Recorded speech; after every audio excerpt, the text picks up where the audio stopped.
сарма бұлақ сияқты шығып жатқан неше түрлі тренингтер, әртүрлі бизнес кәсіпкерлікті дамытуға байланысты әртүрлі жобаларды өтіп жатқанын жақсы білеміз. Солардың қайсысы біздің менталитетімізге, қайсысы біздің жан дүниемізге, руханиятымызға сәйкес келеді, келмейді, оны айырып жатқан ешкім жоқ. Бірақ бүгінгі Қастеев мырзаның ешқашан жоқ деме кітабы біздің рухани болмысымызға, ұлттық менталитетімізге сәйкес келетін, бүгінгі таңдағы таптырмас жастардың әсіресе табысқа кенелуге жол бастайтын үлкен кітабы деп біз жақсы сенеміз. Сондықтан да атаулы осы айтулы бүгінгі күнде осы қос кітаптың тұсауын кесіп отқан әрқайсыларыңыздың келген қадамдарыңызға гүл түсін деген ниетпен біз алғашқы сөз кезегін көп созбай автордың өзіне берсек деп тұрмыз.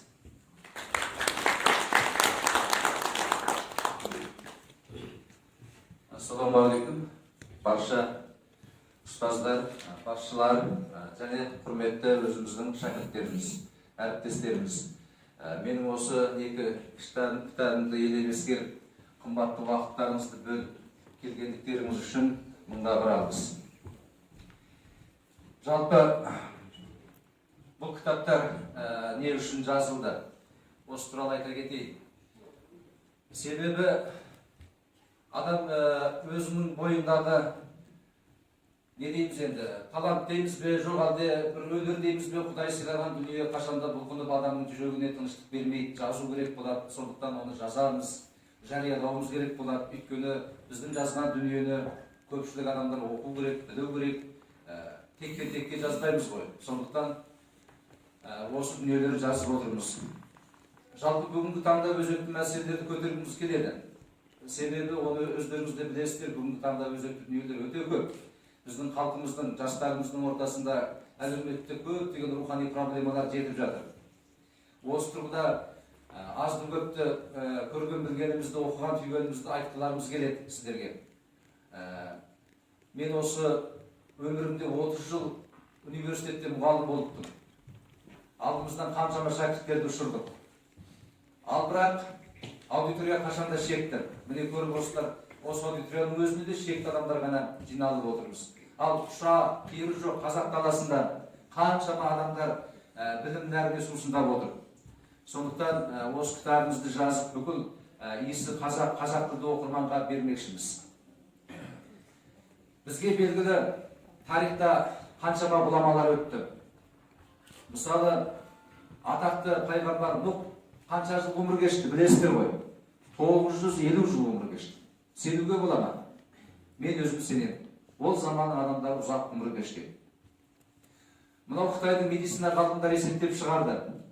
Сүт көректілердің орташа өмір жасы ең соңғы өсіп жетілуі тоқтағаннан кейінгі 5-6 есеге тең екен. Адам баласын айтатын болсақ, адам баласы ең соңғы тісі шығып болғанға дейін 20-25 жыл уақыт екен. Егер осыны жаңа 5-6-ға көбейтетін болсақ, ең ұзағанда адам баласы 150 жыл, ең қысқа болғанда бір ғасыр жасауға толық мүмкіндігі бар. 100 жыл, 120 жылды былай да жасауымыз керек. Бірақ өкінішке орай осы уақытта 100 жасты айтпағанда 80-90-ға барып жатқандарымыз өте аз. Бірақ мәнде олай емес. Шын мәнде адамның 1000 жасауы да солай емес пе? Өмірдің мәнін біліп, мағынасын біліп, бағасын біліп, қысқа өмір кешкен ол әлдеқайда артық болады.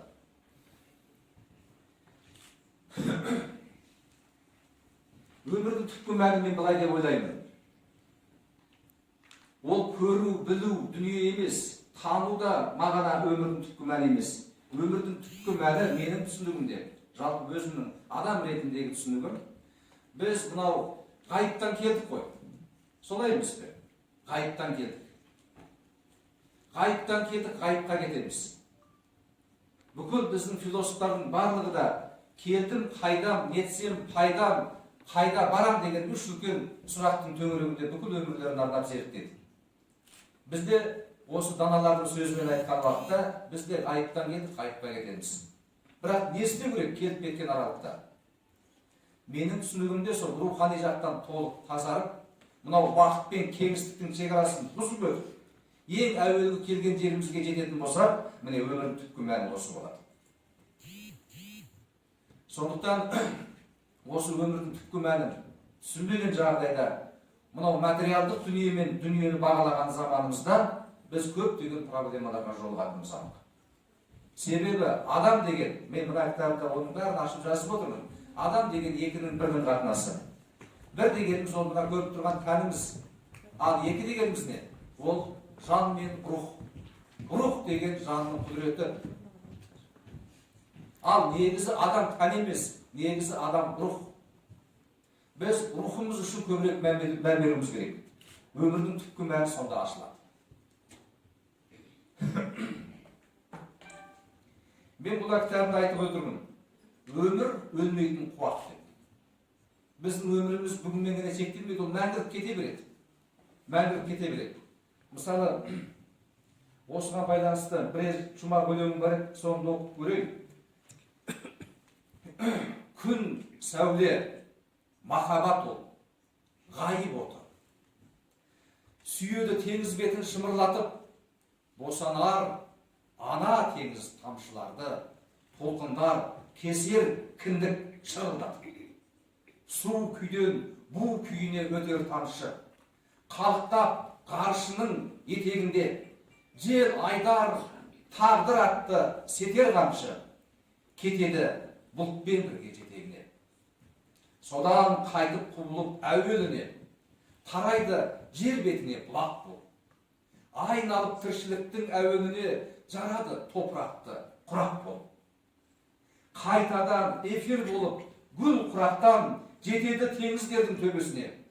Қадалып су төсіне мүлгіп жатқан нөсердің айналады жебесіне. Осылай тірлік мәңгі жалғасады. Себеп жоқ тамшылардың өлуіне, тек қана бейнелері ауысады. Тағдыр жоқ жұлдыздың да сөнуіне. Сондықтан құрметті достар, тамшылардың өзі өлмейді, адам түгіл. Сондықтан біз мына ғұмырымызды бағалауымыз керек. Менің кітабымның негізгі ойы осы. Әркім бір әлем. Мен өзімді бір әлем деп бағалауым керек. Мен дүниеде ешкімге ұқсамаймын. Осы отырған бәріміз солай. Біздің екінші сыңарымыз жоқ мынау 8 миллиард халықтың ішінде.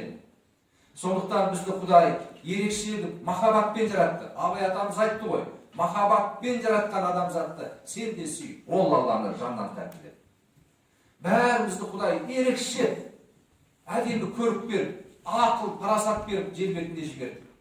Жібергенде тектен-текке жібере салған жоқ, бәрімізге міндет берді. Сол міндет мына біздің жүрегімізде жатыр. Біз жүрегімізді тыңдау арқылы міндетімізді білуіміз керек. Соны білгенде ғана біз кірпіш болып өзіміздің орнымызды табамыз.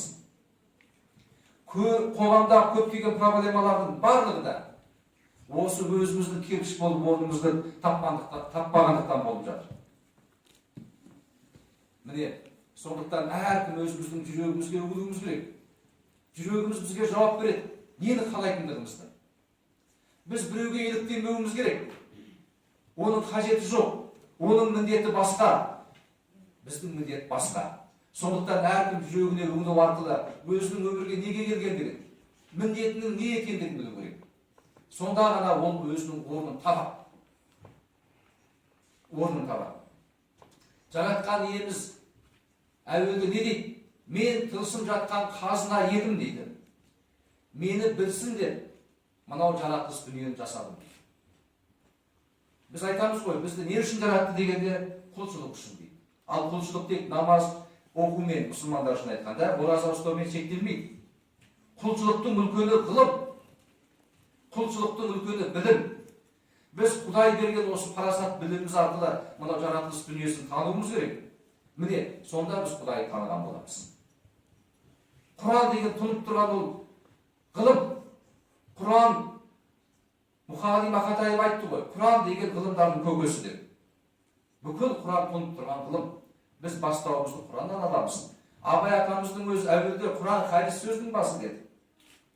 Сондықтан мен мына кітабымда сондай ұлылардың айтуы бойынша бірінші кітаптар бәрінің басында Құран мен хадистен цитат келтіріп отырмын. Сонымен бірге бұл кітапқа Інжілден, Тавраттан, басқа да мұсылман емес, Европалық ғалымдардан, Қытайдың ғалымдарынан, ақылды адамдардың сөзін бәрін кіргіздім. Себебі біз мұсылманбыз, мыналар бізге жат деудің қажеті жоқ. Кім бізге асыл сөз айтады, соның баға жетпес құндылығын алуымыз керек. Бұл кітапта табыс, адам қалай өмірін табысқа бастайды, қандай проблемаларды жеңу керек, өмірде қандай проблемалар кездеседі, миды не үшін тазалауымыз керек, адамдармен қалай сөйлесуіміз керек, қалай қарым-қатынаста болуымыз керек. Осыдан бастап экономиканы қалай басқару керек, бүкіл дүниенің бәріне жауап беруге тырысамыз.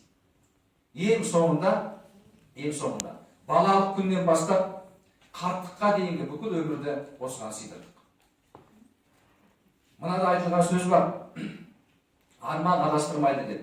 Жас күнінде армандай білген, жас күнінде салиқалы болған адам қарт күнінде данышпан болады. Ал жас күнінде салиқалыққа жетпеген жастар қарт күнінде дана қарт күтудің қажеті жоқ. Ол туралы да жаздық. Қартаю кемелдену емес деп. Және ең соңында кітабымыздың табыс ол нәтиже емес, мәңгілікке талпыныс деді. Өйткені табыс бүгінгі нәтиже емес. Бүгін мен табысқа жеттім, бай болдым, қуатты болдым, ғалым болдым, болды деу емес. Табыс дегеніміз өлгенше іздену. Сондықтан табыстың ең соңы шыққан биігімізде қалып қою. Талай адамдар болады, биікке шығады, бірақ құлайды. Ол табысты бола алмайды. Табысты болу сол шыққан биігімізде қалып қою. Сондықтан құрметті шәкірттер, достар, әріптестер, баршаларыңыздың табысты болуын тілеймін. Және сол шыққан биігімізде баршамыздың соңғы демімізге дейін сол биікте қалуымызды тілеймін. Рахмет. Бүгінгі таңда біздің әсіресе ұлттық университетте оқитын студенттеріміздің барлығы бұл қазақы студенттер, ауылдан келген студенттер, сол менталитетке сәйкестендіре отырған дүниелер айтпесе, қазіргі бірден бастық дүниені алып келіп, сол формуланы сол қалпында әкеліп отқан дүниелер көп қой. Одан қарағанда сол өзіміздің менталитетімізге сәйкестендіре отырып жазылған дүние, бұл үлкен бір біздің қазақ бүгінгі таңда тұлғалық дамуындағы үлкен бір жетістіктердің бірі десек артық болмайтса, сондықтан да құрметті студенттер, бұл кітапты міндетті түрде сіздер оқуларыңыз керек деп санаймын өз басым. Енді уақытты созбай, әлемден озбай, бүгінгі ерекше мынау Конституция біздің қос кітапты Қастер мырзаның осы бір шығарған қастерлі кітаптарын тұсаукесер сәтіне келсек деген біздің ұсынысымыз бар. Ендеше осы жерде арнайы келіп отырған беделі бес атанға жүк боларлық құрметті біздің меймандарымыз бар. Осы кісілер төрде отырған біздің ақын ағамыз Дәулетбек Байтұрсынов ағамыз отыр осы жерде. Сонан кейін Әсет Мұғашбек ағамыз отыр осы жерде. Ақтолған Руханов бар. Сонымен қатар біздің география және жаратылыстану институтының директоры профессор Күрәш Дүйсенбайқызы Камалдинова ханым отыр. Сонымен қатар осы жерге арнайы келіп отырған біздің құрметті қонақтарымыз бар. Біраз жан-жақтан келген кәсіпкер адамдар бар.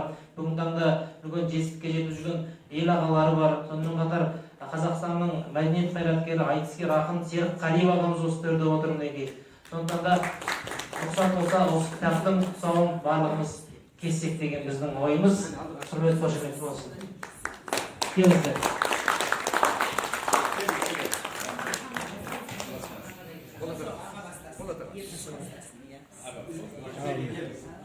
Buna bölümde zaten gelince. Ölüm işi,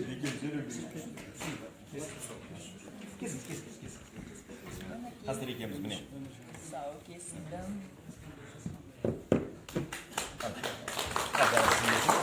Al, olsun. Ay bereketli bu ne?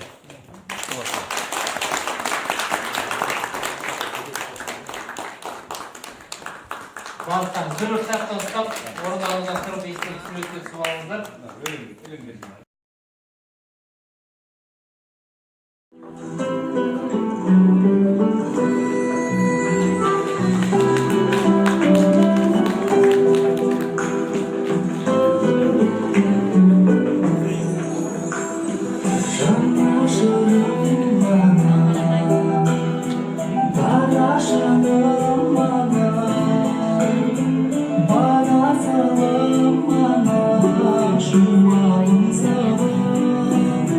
Bak bana sen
сөз география және жаратылыстану институтының директоры профессор Күләш Дүйсенбайқызына беріледі. Қастердің кітабының атына таңғалдым мен. Себебі біздің қазақтар қоймайтын ат екен да, ешқашан жоқ демейді. Қазақтар бір өмірдің белесі, өмірдің бір шындығы, басқа деп атауы мүмкін да, ешқашан жоқ деме деп қазақтың кітап жазғанының өзі, қазақ тілді жаңағы оқырмандар үшін бір селт еткізетіндей нәрсе деп өзім түсінемін. Осыдан бір жыл бұрын бір ақш-тың белгілі авторы Джен Сизераның кітабын оқыдым. Не ной дейді. Бірақ екі-ақ сөзбен берілген. Жыланба деген сөз ғой қазақша. Сол атау үшін мен сол кітапты таңдап сатып алдым да, шынына келгенде өмірде жыланбаған адамның көп нәрсеге жететіндігін сол кітапта жазылған екен. Мен студенттеріме де көрсеттім оны. Мына жерде Қастердің соңғы жылдардағы өзінің бойындағы, өзінің ішкі әлеміндегі өзгерісін осы ат арқылы беріпті. Қастердің өзгергенін сырттан байқап отырдым мен. Себебі бұрын Қастер мүмкін өзі осы кітабында жазыпты, мен кекшілдіктен арылдым депті. Кекшілдіктен арылу деген сөз, ол рухани дүниеге үлкен қадам жасау деген сөз. Себебі пендешілік дейміз ғой, пендешіліктің біреудің айтқан, сен туралы айтқан жаман сөзін ұмытпау, саған істеген бір жамандықты өмір бақи жаңағы қазақтар айтады ғой, басы жерге кеткенше жаңағы өкпесінің қалуы. Осыдан арылған азамат нағыз жаңағы рухани мәңгілік дүниеге жаңағы аяғын басып, соған рухани жағынан бай адам деуімізге болады. Қастер осы кітабында бір жастар үшін маңызды нәрсені жазыпты. 3 асыл қасиет керек дейді. Бірінші арман болу керек адамда дейді. Екінші өзіңе деген сенім болу керек дейді. Үшіншіден сені мызғытпай ұстап тұратын сенің отбасың жаңағы ортаң болу керек дейді. Себебі осы үшеуінің біреуі болмай қалса, адамда кемшіл дүние болады. Армансыз адам мүмкін бір Құдайдың ісі дейміз бе, сынаққа берілген нәрсе ма, бір ақша да берілуі мүмкін оған, табыс та берілуі мүмкін. Оның арманы жоқ болатын болса, ол ақшаның ешқандай өмір үшін, жақсылық жасау үшін ешқандай құндылығы жоқ болады. Екінші нәрсе, адамның өзіне деген сенімі. Бір нәрсеге жеткен адам, әрі қарай мен оны әрі қарай жылжығанға менің мүмкіндігім жетпейді ау деп өзін шектеп тастаған адам, ол әрі қарай жетілуге мүмкіндік алмайды. Үшіншісі, адам өзінің сүйген ісімен өзінің арманына жету үшін оны қоршаған жақын адамдары оған үлкен тірек болу керек. Сондықтан осы жерде үлкен философиялық ой айтылған. Мына жерде қарасаңыз, сол өмірді өзгерту үшін, табысты болу үшін қандай қадамдар жасау дегеннің өзі бір-бірлеп түсіндіріліп көрсетілген. Бұл әсіресе біздің жастар үшін, бірақ біздің жасы келген адамдардың ішінде де кез келген қарияны дана деуге болмайды ғой. Даналыққа жететін адам жас кезінен болатын бала туралы мақалдар бар ғой біздің қазақтар. Яғни жас күнінде армандай алмаған адам қартайғанда қаншама нәрсені көрсе де, мүмкін көп нәрсені оқитын шығар, мүмкін бір атақтар алатын шығар, мүмкін ол доктор болатын шығар, бірақ ол даналық деңгейге көтеріле алмауы мүмкін. Себебі оны жетелеген арманын ол баяғыда өзіп тастаған. Ол өмірдің жетегі мен басқалардың арманымен өмір сүріп жатқан адам. Сондықтан мен ойлаймын, жас кезде арманы болмаған адамның болашақта табысты болуы деген өте күмәнді нәрсе. Енді жаңа табыс туралы айтты. Бізге қазір жан-жақтан экономикалық жағынан табысты болуды, мынау батыстың психологиясы бізге, батыстың құндылықтары ылғи бізге айтады. Табысты болу ең алдымен экономикалық. Иә, бұл бір қыры ғана. Себебі өзін өзі жеңген адам басқалардың, жақында мен бір қызық ой келді. Жақында бір студентім маған өте көп нәрселерді айтып жылады. Сонан кейін айтты, мені барлығы жамандай береді деді. Мен барлығы бір нәрсе істейін десем, маған кедергі болады дейді. Сол кезде мен айттым, сен есей дедім. Есею деген не апай деді. Мен айттым, бір сөзбен айтсам, есею деген өзіңнің ішкі басқалардың көзқарасымен өмір сүру емес, өзіңнің ішкі сенімің, нанымың бойынша өмір сүру есею дедім. Әйтпесе есеймей қалған 50-дегі адамдарды да көріп жүрміз. Есеймей қалған 60-тағы адам әлі өзіне, бүкіл әлем өзіне барлығын беру керек деп ойлайды. Қастер осы кітабында барлық әлем өзіңнің ішінде дейді. Бала күнімізде мынау Семейдің топырағында, Абайдың топырағында өмір сүрген, дүниеге келген топырағында өскеннен кейін Абайдың өлеңдерін көп оқыдық. Соның ішінде 6-шы сыныпта оқып жүрген кезде әдебиетте оқыған бір Абайдың жұмақ өлеңі менің өмірімнің девизіне айналды. Бұл өзіңе сену туралы. Абай айтады, өзіңе сен, өзіңді алып шығар дейді. Ол жерде не көмектеседі? Еңбегіңмен ақылың алып шығар дейді. Сенбе жұртқа тұрса да қанша мақтап, әуре етеді ішіне қулық сақтап. Өзіңе сен, өзіңді алып шығар, еңбегіңмен ақылың. Осы жерде Абай бірінші орынға еңбекті қойып тұр. Ақыл дегеніміз бұл жерде бір жетудің құралы сияқты.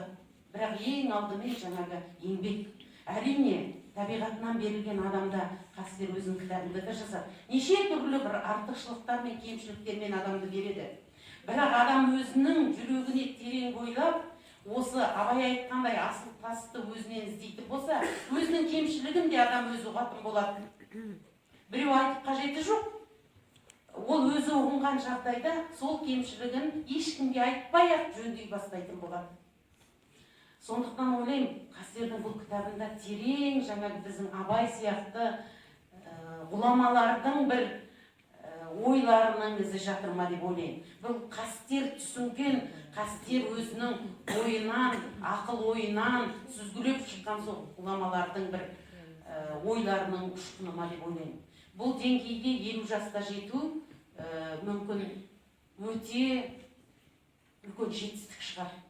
Себебі жаңа мен табысты болу туралы айтқанда сөзімді аяқтамай кеттім. Табысты болу экономикалық табыс емес, табысты болу ең алдымен өзіңе өмір сүру, орысша айтсақ комфортна болған кез. Саған істеп жүрген ісің ұнау керек, саған өзіңнің тұратын үйің ұнау керек, саған өзіңнің жаныңдағы адамдар ұнау керек, сенің армандарыңның орындалып жатқан процесс ұнау керек. Осылардың біреуі саған ұнамаса, сенің өмірің мәнін жоғалтады. Адамдар қазір неге депрессияға түседі? Өйткені олардың ішіндегі от әлсірей бастайды. Қазақ айтады, отты бала бер дейді, отты бала бермесең ала бер дейді. Ол деген сөз әрбір адамның ішіне Алла тағала бір отты жағып береді, біреулер соны сөндіріп алады. Оны сөндірмес үшін рухани азық бізде ұдайы болу керек. Қастердің кітабынан түсінгенім, бұл кітап әрбір қазақтың столында тұратын бір белгілі бір анда-санда күнде бір аяғына дейін оқып тастап, мен мына кітапты оқыдым деп лақтырып тастайтын емес. Әрқашан осы жерден өмірлік бір қиыншылыққа жолыққанда, өмірлік бір жақсы үлкен істі бастар кезінде бір ғұламалардың еңбектерін оқуға адам ниеттенеді ғой. Сондай кітаптың бірі болу керек. Себебі батыстың ғалымдары жазған, батыстың керемет психологтары жазған қазақтың психологиясына келмейді. Өйткені біздің өзіміздің ғасырлар бойы қалыптасқан рухани ішкі дүниеміз бар. Сол дүниені Қастер өзінің ұққан дүниесін осы жерде дайын сценарий қылып беріп тұр. Сондықтан мен Қастерді осы үлкен табысымен құттықтағым келеді. Бұны табыс деп айтуға болады, себебі адамдармен бөліскен білім, бұл адамдарға берген энергия, себебі тек қана энергиясы бар адам ғана мынаны жаза алады, өзінің ішкі жаңағы жанын жеп жазған еңбегін. кез келген нәрсені жаныңды жеп жасасаң, соның беретін табысы да көп болады, қай жағынан алсақ та. Сондықтан мен ойлаймын, жанын жеп жазған халық үшін жазды. Қастер өзі де ойлап жүре беруіне болатын еді. Халық үшін жазған осы іс игілікті бір үлкен адамдардың психологиясын, мынау жастарға бір жол сілтер, үлкен бір туынды болсын, бұның ғұмыры ұзақ болсын, бұның артынан еретін тағы да үлкен том-том еңбектер көп болсын. Сондықтан солай деп тілеймін да, ұстаз үшін жан-жағына білімді шашу деген, ол кез келген жаңағы ұстаздың басына бұйырмаған. Ұстаздың, ғалымның хаты өлмейді дейді. Сондықтан осындай хаттарыңыз көп болсын. Ол біздің қазақты ұйқыдан оятып, әлі де айтқымыз келеді оян қазақ деп. Кейбір адамдарды көргенде. Сондықтан қазақты оятатын, біздің қазақтың парасатты азаматтарын тәрбиелейтін үлкен құрал болсын деген тілек айтқым келеді. Біздің қастер адамы тек қана ол психологиялық тұрғыдан, экономикалық, географиялық тұрғыдан емес, ол кісі ақын жанды, ол кісі өнер саласына да жақын, жан дүниесі тұла бойы тұнып тұрған үлкен бір өнерге шығармашылық адамы. Аманжан Жақып деген шығыстан шыққан ақын атамыз бар еді, сол кісінің айтатын сөзі бар. Өмірді ақынша сүріп, мемлекетті ақынша билеу керек деп. Сол кезде барлығы жақсы болды деп. Яғни ол жерде шынайылық бар, шынайы жанашырлық деген дүние бар. Содан туындаған дүние ол халықтың жүрегіне жетеді деген сенім бар. Сондықтан да осы бір кешті әрмен қарай қазақтың ұлттық өнері домбырамызбен, күй тартыспен арнайы Ахмет Жұбанов атындағы өнер мектебінен келіп отырған шәкірттеріміздің бір өнерін тамашалап жалғастырсақ деп отырмыз. Олай болатын болса, ондағы Әрсен және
жалпы кез келген нәрседе жетістікке жетудің жолында бір ұсақ түйек дүниелерден бір болмайтын идеялардан келіп отыр. Мен ойлаймын, Әрсен және оның досы деген бренд сендерде биікке шығады.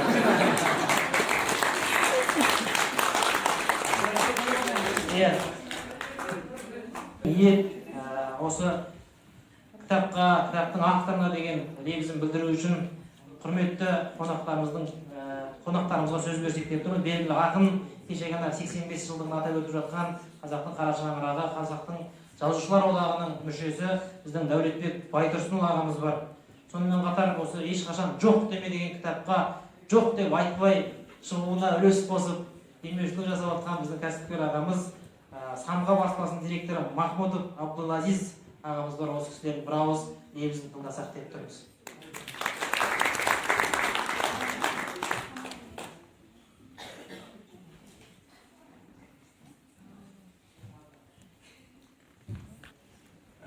Осы универдің факультеттің басшылары және ұстаздар, осындағы студенттер, сіздермен кездескенімізге қуаныштымыз. Мына жиналыста бір азырақ сөйлейін деп ойлап, аз сөйлемесем де болады, немесе сөйлесем азырақ сөйлейінші деп келсем, мына айналадағы дүние адамды қамшылап, көп сөйлеуге қарай итермелеп, анау тереңде жатқан дүниелерді қозғап, қоздырып, шығарып, айтқызғысы келіп тұр да. Жаңа, домбыра. Осы мына кім жаңағы Әрсен және оның досы. Әрсен және оның досын тыңдағаннан кейін ғажайып бір шабытқа, ғажайып бір көңіл күйге кенелдік. Ол туралы мен бұны айтып отырғаным, осы көп жылда мені мазалап жүрген бір ой осы еді. Сол ойларымды жинақтап, Қазақстан дәуірі деген Алматыдан шығатын газет бар. Бұрын Қазақстан заманы деп аталған. Сол газетке осы туралы мақала жазып едім да, бағанадан бері отыра алмай отырғаным сол. Қазақтың жаны және домбыра деген мақала жаздым да.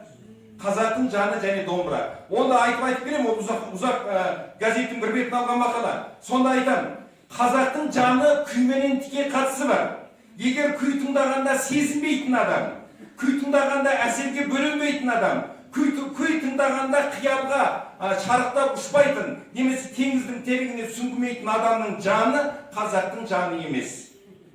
Ал қазақтың жанынан туған. Яғни қазақ жаны қандай болады екен деп елестетуге тура келеді. Осы қазақтың жанының түсі сары ма, көк па, жасыл ма, қазақтың жаны қалай болады екен десе, қазақтың жаны күй. Күйде қандай көркемдік болса, күйде қандай тереңдік болса, күйде қандай философия жатса, қазақтың жаны сол.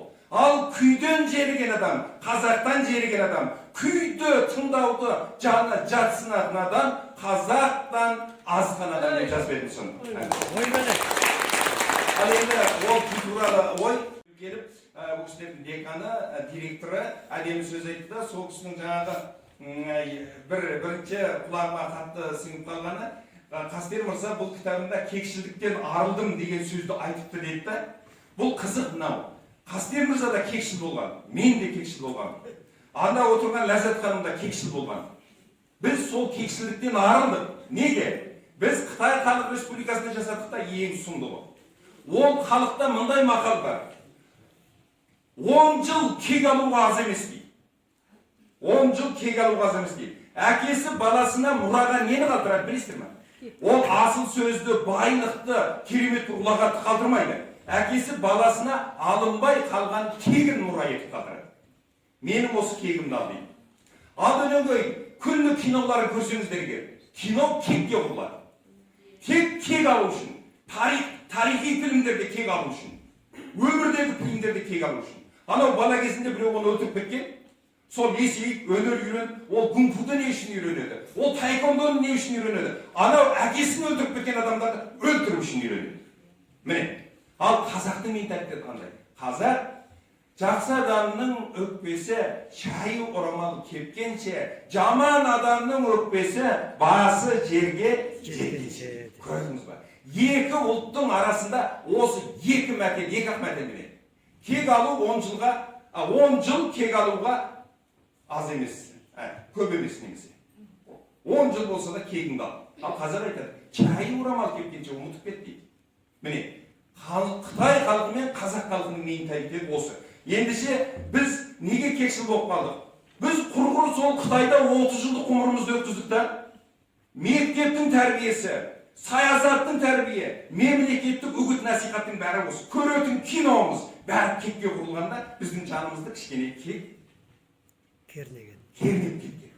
Сол Қазақстан сияқты дархан елімізге жетіп, Қастер мырза да кітабында жарылып тұрып айтыпты ғой. Қастер мырза да кектен арылдым деп. Ләззат та кектен арылды, Болат мырза да кектен арылды, мен де кектен арылдым. Өйткені қазақ менталитетіне, қазақ табиғатына біз жақындауға өмір сүріп жатқандарымыз. Бұл Күләш ханым керемет бір жерін ұстап алыпты. Және біздің жаңағы бұрынғы кемшілігіміз, әзіргі артықшылығымызды дұрыс біліпті. Сондықтан екінші бір жақсы сөз айтты.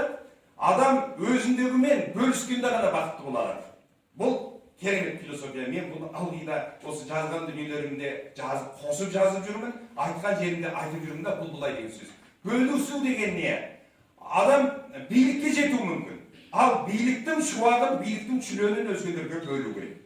Адам байлыққа жету мүмкін. Ал байлығын өзі жамбасына басып жатып алмай, айналасына, руына, ұлтына, еліне, жұртына бөліп отыру керек та. Ал адам ғалым болу мүмкін, Қастер мырза сияқты. Ол ғалымдығын өзімен өзі ғана алып кетпей, көпке бөлісіп. Демек, адам мәнсапты болып, бай болып, ғалым болып, еш уақытта бақытты бола алмайды. Еш уақытта. Менің көзім жеткен. Адам сол билігінің жақсылығын, байлығының шүленін, ғылымдағы жетістігін өзгелермен бөліскенде ғана бақытты болады екен. Қастер бақытты жан деп айтуға болады. Көпшілік мен әлі өз сөзіме жеткен жоқпын. Кішкене мына бір керемет орта болды да осылай айтып кетті. Қастер мырза екеуміз мынау Қазақстанның шығысында Қытай Халық Республикасы жатыр. Бұның оңтүстігі Тәңір тауына тіреледі да Нарынқол деген аудан. Ал Нарынқолдың бергі бетінде бір тау бар да, екінші жағында Шонжы деген аудан бар. Ал Нарынқол ауданы мен Шонжы ауданының екеуінің арасында бір тау жатыр. Бұл таудың аты Үйсін тауы. Осыдан 2000 жыл бұрын Үйсін мемлекеті болған. Және Үйсін мемлекетінің хандығы осы таудың арғы беті мен бергі бетінде болған. Шаты деген, Шығу деген қалалары болғанда, сол Үйсін тауының күнгей бетінде мен өмірге келдім. Үйсін тауының теріскей бетінде Қастер өмірге келді. Ал Қытайда біз бір-бірімізді көрген жоқпыз. Қазақстанға келгеннен кейін көрдік, таныстық, білістік. Сол Үйсін бабаларымыздың рухы екеумізді екі жағына бөктеріп, қоржынға салып Қазақстанға өткізіп жіберді. Бұл кісіні Қазақстанға келіп танығаннан кейін бұл кісінің прозалық жинағын оқыдым. Прозалық жинағы осыдан 2 жыл бұрын тұсауы кесіліп, сол прозалық жинағында менің алғы сөзіме шықты. Прозасына таныспын. Бұл кісіні мен жазушы дедім да. Сонан сөйтіп жүргенде қолыма Махаббатым мәңгілік нұрдың сәулесі деген өлеңдер жинағы түсті міне. Бұл кісіні ақын екен дедім да. Енді бүгін келсем, ешқашан жоқ деме деген кітап алдымнан шықты. Бұны мен әлі оқыған жоқпын. Бұл кісі философ екен да. Ақын екен, философ екен, ойшыл екен. Бұл кітап туралы әзім ештеңе айтпаймын. Өйткені арғы бетте бір мақал бар. Тексеріп зерттемеген адамның сөйлеу құқы жоқ деген. Мына кітап туралы мен тексеріп зерттемегендіктен ештеңе айта алмаймын. Бірақ прозасын тексердім, поэзиясын тексердім. Ендеше сөз поэзиясы туралы.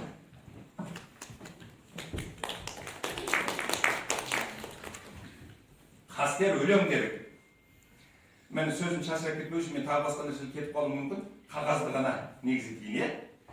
Қастер Сарқытқан ұлының Ай сәулелі әлемім атты прозалық жинағының алғашқы нұсқасын қолжазбасынан оқып, сол кітапқа алғы сөз жазған болатынмын.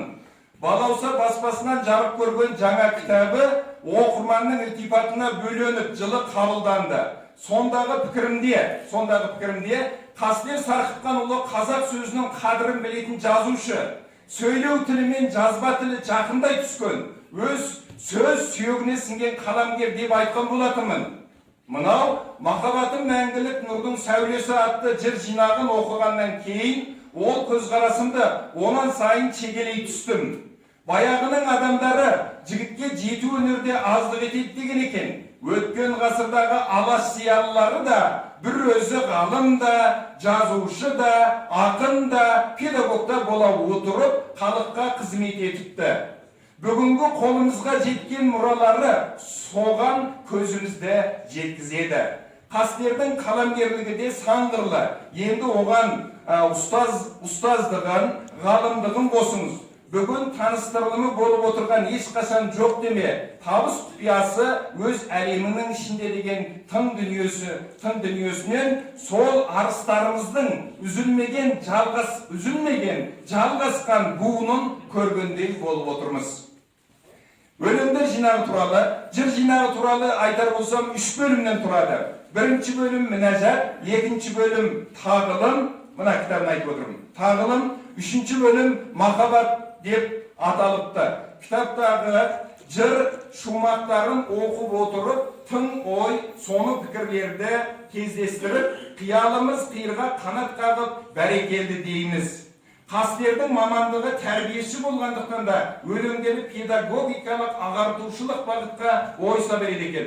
Бұл ұрпақ алдындағы ауыр жауапкершілікті сезінгендіктен болар деп түйдік. Тақырыбы әралуан. Ана туралы өлеңінде былай, тыңдаңыздар. Алатау маған мұңайып үнсіз қарайды, ұлының мұңсыз жүруін ол да қалайды. Қарадым барлық кездескен жанның көзіне, таппадым бірақ анашым сендік арайды. Деп жан сырын жария етіп, сағынышқа толы көңілін көппен бөліседі.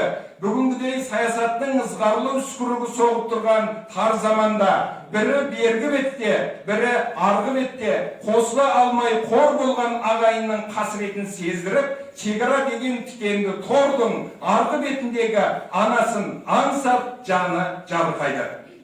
Ақын кімді бақыт іздейді деген өлеңде сұрақ қойып, оған былайша жауап береді.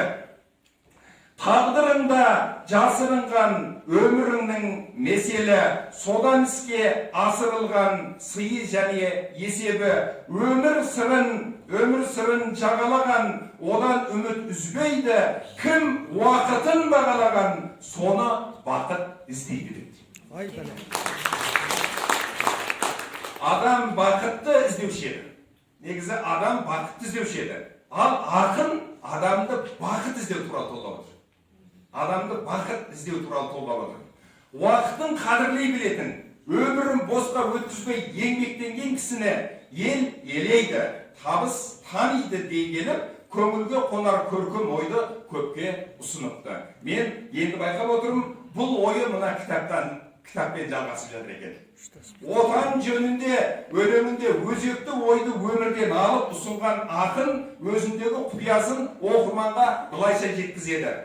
Бақыттымын өзінде жүргеніме, бірге енді мұңымда күлгенімде, көшпестей боп бір жола қонды келіп, отанымның сәулесі жүрегіме деп, өзінің тағдырын осынау Қазақстан деп аталатын елмен мақтап байланыстырады. Ал тағы бір өмір сені сүйемін атты өлеңінде, өмір сені сүйемін қысың менен, ақпандатып бұрқатқан күшің менен, өмір сені сүйемін тәнім менен, жаным менен, ойым мен, ісім менен. Тыңда мені өмірім, бұр бетіңді, махаббатпен айтамын бұл бекімді, сүйіп тұрып мен сені өмірім ау, білдіремін Құдайға құрметімді дейді.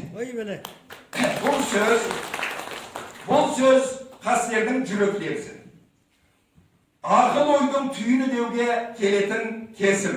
Қастер Сарқытқанұлына шығармашылық табыс еңбегіне жеңіс тілеймін. Алдыларыңызда уақыттарыңызда алған Дәулетбек Байтұрсынов. Ақындар педагогтардан кейін сөйлеу өте қиын екен. Жалпы айтатыным, Қастер ағамен осы бір танысқаныма бір 3-4 айдың жүзі болды. Оған бір себепші оған біздің бір ақын ағамыз бар еді, Саят Қамшегер деген ағамыз. Сол кісі осы бір кісі бар, сонымен танысқанымыз бір керемет кітабы бар дегеннен кейін бір себеп болып кездескен болатынбыз. Жалпы өзім баспаны 2 жыл болды ашқанымызға, Самға баспасы. Бұл жерде Қастер ағамен кездескенде Қастер аға жалпы айтты не туралы екенін кітап. Менде бір өзім принцип бар. Аға, бұл кітапты немен сіз таңғалдырасыз, немен ерекшеленеді? Әлі оқыма кітапты. Сөйтіп едім, бұл кісі жалпы мен айттым да, енді өмірге өту болсын, сіз өзіңіз басыңыздан өту керек, қандай қызықтар бар деген, бұл кісі барлық нәрсені ашып берді. Яғни өзінің бизнес саласында 10 жылдай жұмыс істегенін айтып, өзінің өмірде көргенін, бизнес саласында қалай болу керек екенін, және де қазіргі педагогикалық және де өлеңдер жинағын көрсетіп, осындай кітаптарым шыққан деп. Енді 180 градус, мынау былайша айтқанда бизнес саласы неге өтіп жатыр да, кітабы жаңа бір. Сол жағынан қызық болды, жақсы ойланып көрейік, оқып көрейік деп шынымен оқып. Жалпы кітапта ұнағаны барлығы ұнады ғой, бірақ бұл жерде бір изюминка дейді ғой, бір нәрсесі. Мен де ойлайтын тұрмын, қазіргі шығыватқан кітаптар бизнес туралы, бәріңіз білесіздер, құпия, екінші болма, сосын Рысмендиевтің кітаптары, жалпы кітаптарда бір жерден алып, аударып, біздің менталитетке сүзіп беріп жатыр да, негізінде. Ал бұл кісінің жалпы ойлауы, табыс деп ойлауы, жалпы өзінің ішінен шыққан, сол жағынан ерекше десе болады. Біз енді қазір көп қоғамда айтып жатыр ғой, Бауыржан мырза да айтып жатыр ғой, мысалға көптеген, былайша айтқанда көптеген барлық осы тренинг жүргізіп осылай болып кетті деп. Шынымен өткен қазір сондай дәуір келді, бұлай көбею керек, жалпы қазақты жан-жақтан ашылу керек деп ойлаймын да. Себебі мысалға батыстан қалып бара жату, яғни осы не тұрғыдан қалып бара жатқан себебіміз де, мысалға қарап отырсақ, Дейл Карнегидің кітаптары, басқа кітаптар 1915 жылы, 26 жылы, 35, яғни бізден почти бір ғасыр бұрын жазылған кітаптар ғой. Біз былай қарап тұрсақ, пойыздың артында келе жатырмыз, олар қайда осы. Бұларға уже қалыпты жағдайда, азында тұрып жүгіру болсын, пунктуальность болсын, не болсын, ол жерде олардың гендерінде қалыптасқан нәрсе. Бізде енді келіп жатырмыз. Бұл нәрсе Қастер ағамыз болсын, басқа араларыңызда тағы бір шығады деген үміттемін. Педагогсыздар, басқа қырларыңыздан танытуыңыз керек. Жалпы осындай көбейген дұрыс деп ойлаймын. Біз енді мен көп выставкалерге барып жүрмін, кітап саласына кіргеннен кейін, осы биыл әлемдік бірінші выставка бар, Франкфуртта өтетін. Сол жерге барғанда қызасын, әлемнің барлық жерінен келіп, сол жерде өздері талқылап бір кітаптан біздің қазақ, жалпы қазақ емес, Орта Азиялық, оның ішінде Өзбекстан, Қырғызстан, жалпы Ресейдің өзі выставкада онша бір көретін нәрсесі жоқ. Себебі бұл әлемдік тіл, қазір ағылшын тілі. Кітабымыз арамыздан 18 миллион қазақтың арасынан бір адам шығып, өзінің ішкі идеясын айтып, осындай бір жаңа дүние шыққаннан кейін, қазақ тілі шыққаннан кейін, оны әлемдік тілге аударылып, мен сол жерде көргенім солда, сондай нәрсе шығу керек екен бізден. Енді бұл алтын сырға дейміз ба? Бұл нәрсе аударылу керек, ағылшын тіліне аударып, иншалла болашақта әлемдік деңгейге шығамыз деген үміттемін. Жалпы енді бизнесмен, кәсіпкерлер ең бірінші табысын ойлайды, ең бірінші қай жерде пайда барын ойлайды демекші. Бұл ағамыз алып келгенде енді ағаға айттым біраз. Аға осылай бағана кішкене нәрселерін көріп, екі кітап, үлкен кітап болмақшы болған. Қазіргі әлемдік тенденцияда кітаптардың жалпы 100-200 беттен аспау және де жұқа болу шарт болып тұр. Себебі адамдар енді былайша айтқанда мен бір кітап оқып тастадым, екі кітап оқып тастадым деген адамның нәпсісіне, өзіндік ішінде эмоциясына ұнайды да. Сол себептен бір кітапты екіге бөлік деп айттым. Енді Қастер ағамыз бұл жерде маған ұнаған нәрсесі, мен көптеген авторлар мысалы шығатын болады ғой, сол кезде авторларға өзім идеямды айтамын, осындай болу керек дегенде көбісі енді іштей қабылдағысы келмейді, өзінің принципіне ұсталып қалды. Жоқ, Қастер ағаға айтсам, Қастер аға былайша айтса көнеді, былайша айтқанда компромисске баратын жақсы кісі екен. Өзі де айтады, мен бұл жақта оқымағам. Студенттердің арасында сессияның аяғында бір сөз ұнады маған. Семестрдің аяғында барлық студенттерге менің қандай қателігім кетті, және де не айтасыздар деген өзінің ұсыныс айтады екен. И бұл осы сөз қалып қойды да, шынымен де бұл мен университетте көргенде ондай ешқандай ұстаз ондай маған бермеген. ондай нәрсені көрмедім да, бірақ шынымен сол жағы ұнады. Ағамыздың яғни бір адамдармен санасып оның ойын санаса білген, шынымен былай айтқанда парасаттылықтың белгісі ғой негізі. Бұл кітаптың шығуына бір 5-6 ай бой болды. Шығуына, атай жазылуына ағамыз өзі біраз уақыт тер төккен, ішінде ой толғанысы барлығы біраз уақыт келіп, енді осындай бір керемет дүние шығып отыр. Өздеріңіз бағаларсыздар. Жалпы дизайн барлық ағамен ақылдасып, біздің тараптан да осылай болса, кітаптың аты, яғни Күләш ханым да айтып отыр ғой, мысалы ешқашан жоқ демей қазаққа тән емес. Шынымен де қазіргі уақытта шыққан кітаптар енді былайша айтқанда әлемдік тенденцияға келе жатыр да, необычный бір ерекше ат қою. Яғни былайша айтқанда кітапты ең бірінші сөреде көрген кезде кітаптың дизайны аты ұстайды. Одан кейін адам өтіп бара жатқан кезде кітаптар тұрады, бір дизайн ұстайды, 3 секунд қой, 3 секундтан кейін аты не? Яғни аты қызықтыру керек, аты қызықтырғаннан кейін адам ішін алады и мазмұндамасын қарайды. Бұл жерде автор да маңызды. Қастер ағамыз енді бұл жерде айтқым келіп жатқаны жалпы педагог ретінде, экономист ретінде танымал ғой. Енді бұл салаға еніп жатыр, енді танымал болады деген ойдамыз. Құдай қаласа екінші кітабын күтеміз, жақын арада тағы кездесемін деген үміттемін. Рахмет, біздің басқа самға қосқырса.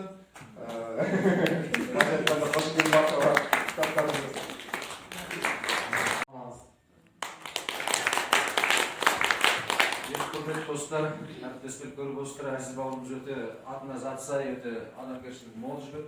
Осы кітап жазу барысында әйтеуір көп байланыста болдық бір-бірімізбен. Сондықтан бауырымыздың осы жұмысына риза болып, алда жұмыстарына табыс тілеп, мынандай бір картина сатып алдым.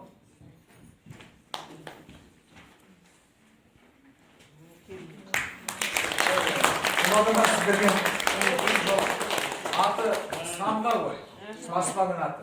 Сондай мына екі қос тұлпар құсап самға бүрсін.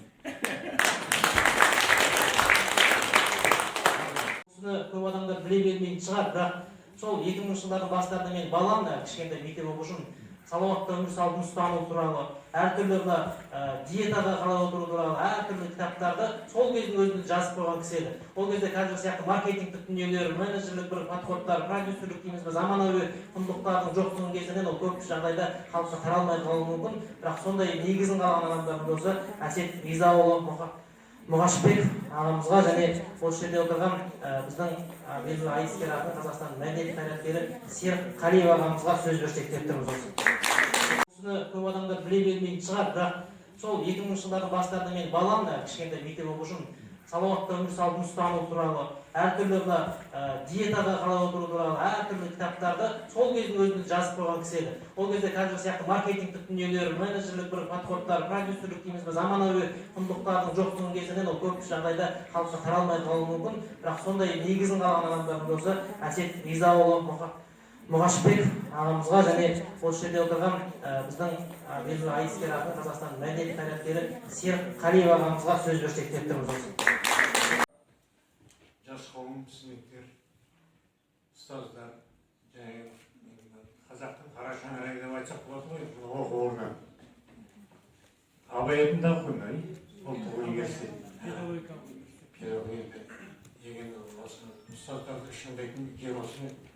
Енді Қастер бауырмен мен бұдан 10 жыл бұрын танысқан. Бір күні ашты жиында радиода сөйлеп отырсам, звонить етті, сізбен танысуға болады.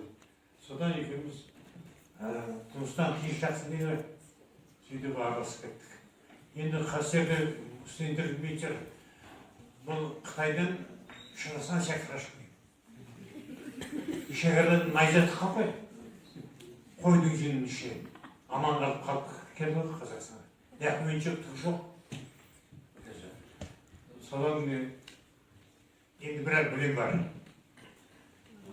Енді Қастер ол жан-жақтан. Ол бірінші жазушы, ақын, философ, теолог, құдайданушы.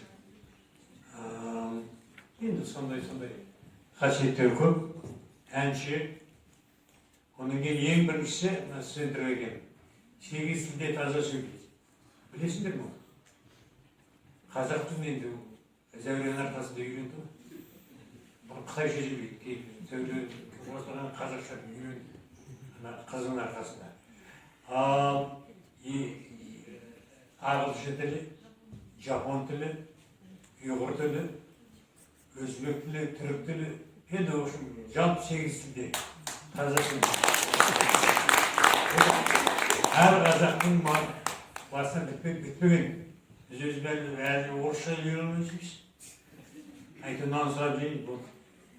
Ал енді сонша тілді меңгеру деген ол талант болып келді. Онымен психолог ол жағын тағайып кету керек. Енді бұл сөздің майындамыздан мен қасиеті сондай адам керек. Онымен бұл дарындысы.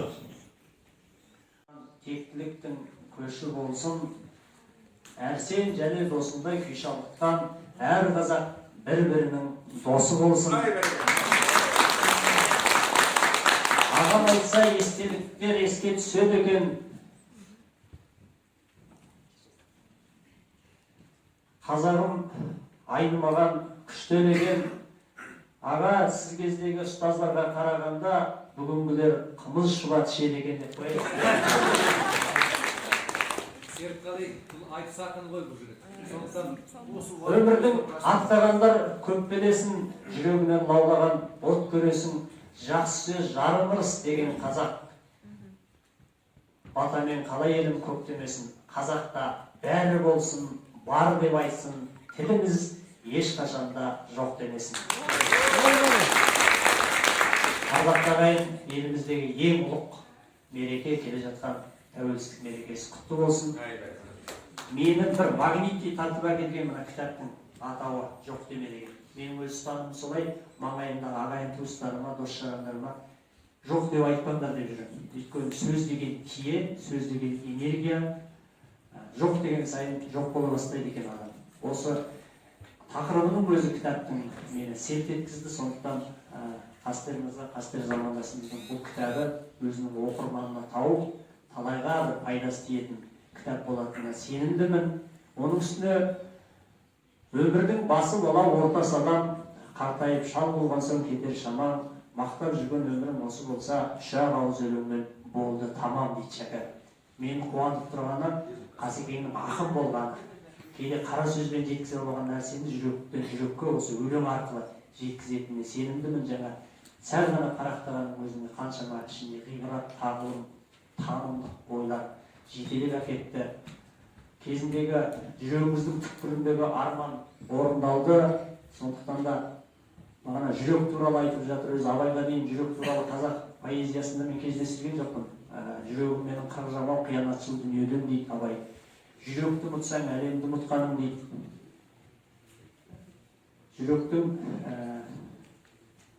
Жүрек туралы енді сондықтан барлықтарын бәріміздің бір жүрегімізде бір ізгі арман жатыр ғой. Сондықтан да сол осы кітапты оқу арқылы әсіресе жас өрендерге, студенттерге пайдасы тиеді. Өзінің өмірлік мақсатын, ұстанымын, түзу жолын анықтайтын бағдаршам ретінде бір жақсы кітап болады деп сеніп отырмын. Әрбір кітаптан, әрбір тарауынан бір түйін алса, соған жетуге ұмтылса, ол автордың жетістігі деп ойлаймын. Сондықтан да шығармашылығымыз өрісті болсын, өлеңіміз жемісті болсын. Мен самға деген баспа саласында көбірек қызмет атқардым. Самға дейтін баспамен бүгін танысып отырмын. Қазіргі баспа саласында осындай уақытта жарып шығып, баспалардың арасынан елге қажетті, керекті дүниелерді беру үшін үлкен ізденіс керек. Осындай мықты авторлар керек. Сондықтан да көп уақыттарымыз созбай, аз қысқа сөйлеуді табысқа жетудің, іске көшудің өзі бір табысқа жетудің жолы деп ойлаймын. Осымен сөзімді тәмамдаймын. Авторға және осыны шығарған баспаға еңбектеріне табыс тілеймін. Ешқашан жоқ демейік. Жоқ деп айтатын болса, Күләш апай өзіңіз барлығын шығарсыз деп қояды. Сондықтан да біз жаңа ақын сөйлегеннен кейін біздің Қастер ағамыздың ақындығы өз алдына бір көңіл бір әңгіме екенін жақсы білеміз. Осы жерде ағамыздың өлеңдерін оқитын студенттер келіп отыр, сол кісілерге кезек берейік. Сөйлесі ғайыптың, толқытып ұйқымнан ояттың, санамды жетелеп шындыққа, өмірдің сырына бойлаттың. Ананың ізінде қалатын, беуменің пәнилік жәннәтім, жетуге мен саған асықпын, амал не жоқ екен қанатым. Бақидың жәннатын армандап, жүріппін өзімше амалдап, алдымен жалғанның жәннатын, жөн екен алуы бағылып. Таң атар, тағы да кешкірер, ақылдар жан нұрын кеш білер, аналар ұлдарын кешірсе, Алла да құлдарын кешірер. Ай, бәрекелді. Басшылыққа рахмет айтамыз. Енді өлең жалғастырайық жаңағы.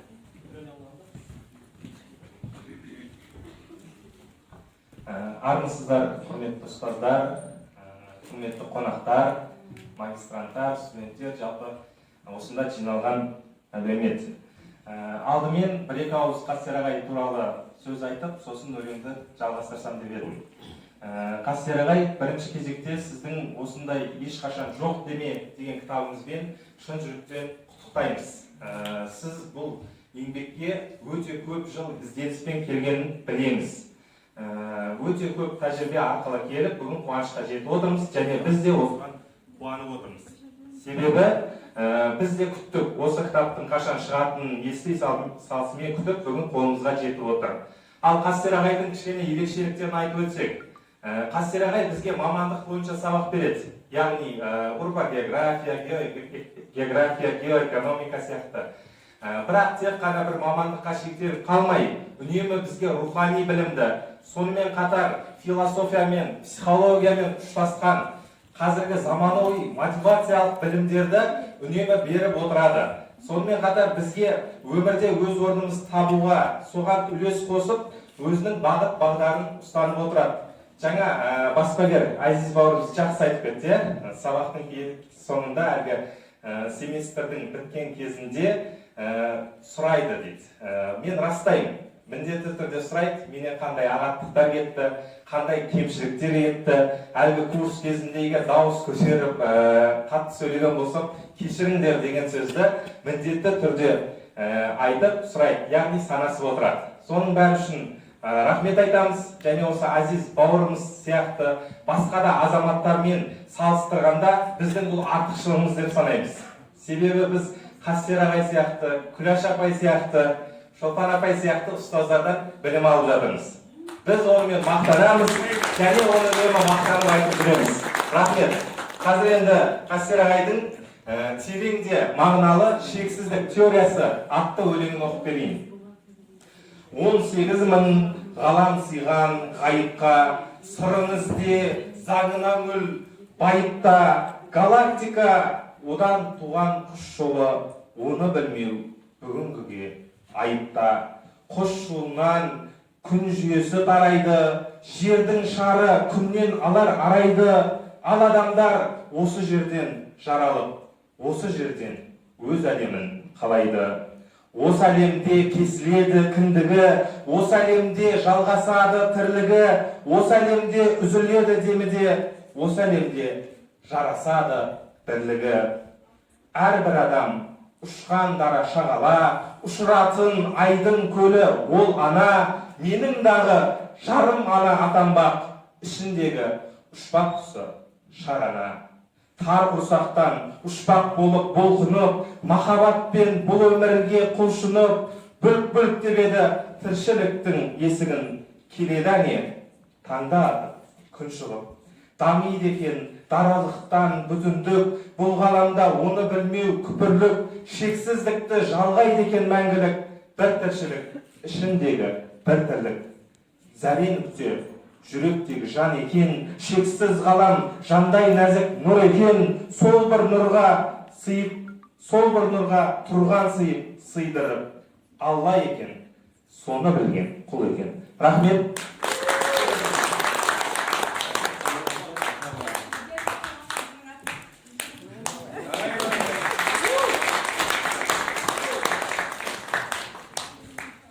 Осылай ұстазын бағалап жатқан оның өзі үлкен бақыт шығар.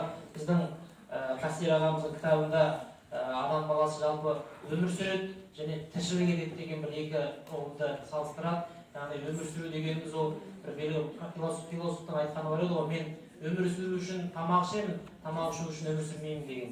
Сол сияқты өмір сүру деген ол үлкен құндылықтарға, үлкен өмірлік миссияны орындауға, өмірге не үшін келдің деген сұрақтарға жауап беру тұсынан шығатын бір үлкен ой шығар. Ал тіршілік жасау деген ол бүгінгі таңдағы біздің күнделікті нанымызды тауып жеуіміз, ары бері жүріп, былайша айтқан кезде кухнямен үйдің залдың ортасында болмаса жұмыспен екі ортадағы автобусты тоздыру деген сияқты дүниелер осы бір тіршілікке жататын сияқты. Біз осы жерде отырған кезде қазір осы сәтіміздің өзі біз өмір сүріп жатырмыз, өмірдің мәнін ұғып жатырмыз, өмірдің мәнін ұғуға деген үлкен септігін тигізіп жатқан біздің Қастер ағамыздың кітабын тұсауын кесіп жатырмыз деген ойдамыз. Әр сәттің, әр нәрсенің өзі хайыр болу керек. Сондықтан да жаңа ғана осы өлеңді оқыған кезде сол шексіздік теориясының себепкері сол өлеңді арнаған біздің Мейір атты біздің қызымызға арнаған әкесі, сол кішкене қызымызды ортаға шақырып бір ауыз.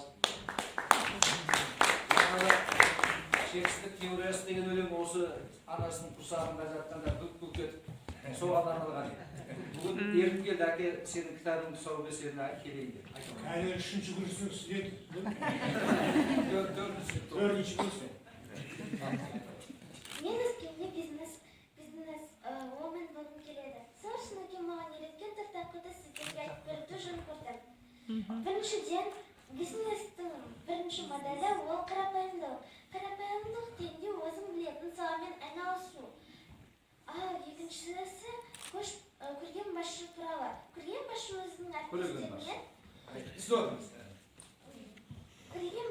әріптестерінен жақсы жағын қарайды. Ал жай басшы өзінің әріптестерінен кемшілігін қарайды.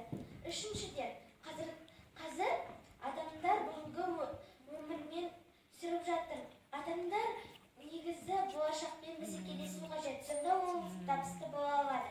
Төртіншіден, қоғамда дамып қалу ол біреудің қулығынан, ақылдылығынан емес, өзіміздің ақымақтығымыздан немесе ашкөздігімізден. Сондықтан да мен қоғамдық өмірде алданбаймын да және біреуді алдамаймын.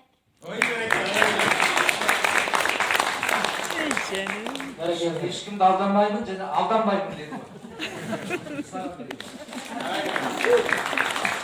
Ертеңгі біздің қоғамында алданбайтын қоғамның қалыптастырушы осы біздің жастар болса керек деп ойлаймыз.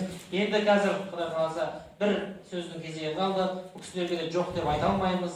Бұдан кейін уақыт бітті жоқ деп те айта алмаймыз. Тек қана осы шара аяқталуға жақын деп айтып жүрген тақырып сондай. Сондықтан біз қазір ортаға біздің психолог ханым Сандуғаш ханымды, сонымен қатар біздің Қастер ағаның әріптесі Шолпан Карабаева ханымды ортаға шақырып, бір ауыз лебіздерін білейік.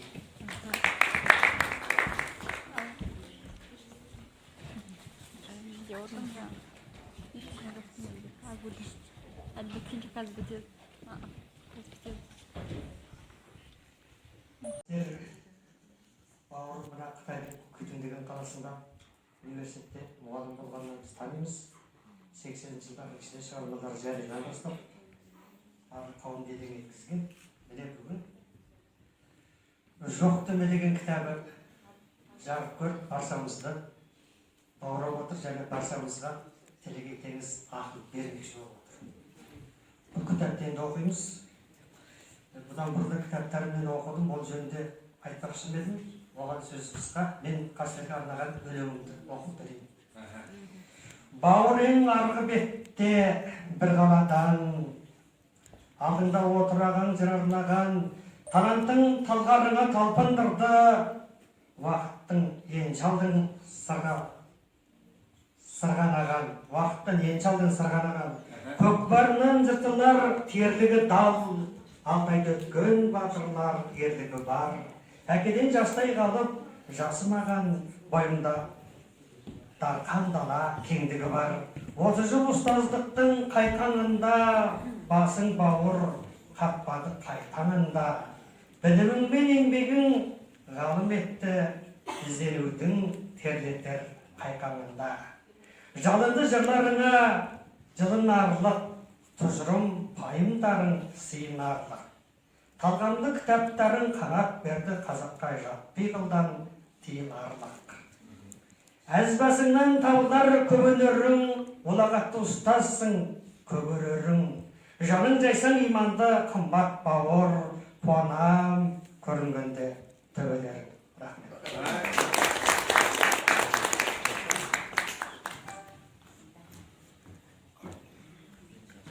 Толыға көп рахмет. Енді бүгін мына 2 сағаттан артық уақыттарыңызды қиып, сабақтарыңыздан бөліп, жоқ демей келіп отырған студенттеріміз сіздерге Алла разы болсын.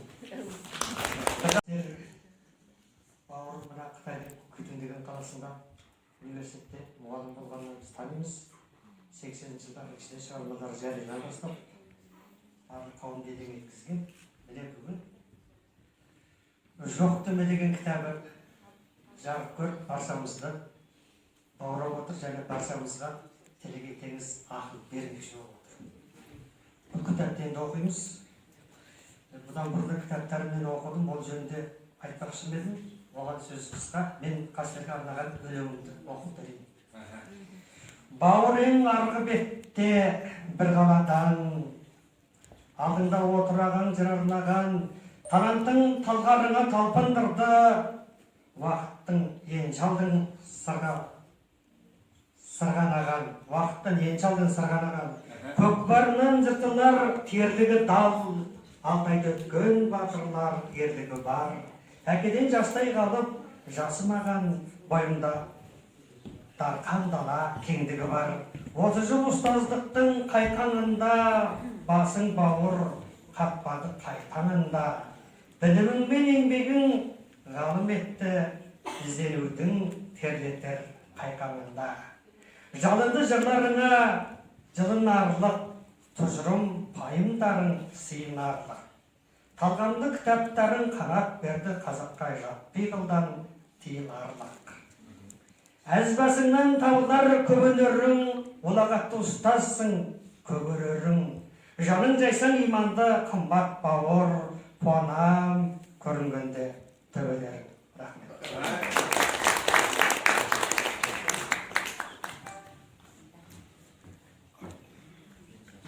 Толыға көп рахмет. Енді бүгін мына 2 сағаттан артық уақыттарыңызды қиып, сабақтарыңыздан бөліп, жоқ демей келіп отырған студенттеріміз сіздерге Алла разы болсын.